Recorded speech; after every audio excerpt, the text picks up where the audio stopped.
ఈ ఏశావుకు జ్యేష్ఠత్వపు హక్కు అంటే తెలియదు. యాకోబు తెలిసినవాడు. జ్యేష్ఠత్వపు హక్కు అంటే దేవుడిచ్చిన ఆధిక్యత, దేవుడిచ్చిన రక్షణ, దేవుడిచ్చిన కృప, దేవుడిచ్చిన భాగ్యమని ఈ ఏశావు తెలుసుకోలేకపోయాడండి. ఈనాడు నీ జాతిలో నుంచి, నీ కులంలో నుంచి ఎవడి నిన్ను ప్రత్యేకముగా నిలబెట్టుకున్నాడు దేవుడు. ఒకరి దినం వచ్చిందనో, ఫంక్షన్ వచ్చిందనో, ఏదో పెళ్లి వచ్చిందనో అలా మనం ఆ మూతి ముంచి మద్యంలో మూతి ముంచి వస్తే నీవు పరలోక రాజ్యంలో చేరలేవు. గాని నీవు మనమందరం పరలోక రాజ్య సంబంధులం. పరలోకమందుంది మన పౌరసత్వం.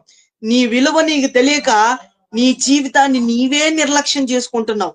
ఆనాడు ఏశావు కూడా ఆ జ్యేష్ఠత్వపు హక్కు విలువ తెలియక, ఆ జ్యేష్ఠత్వపు హక్కు విలువ అంటే ఏదో అమ్మి వేశాడు.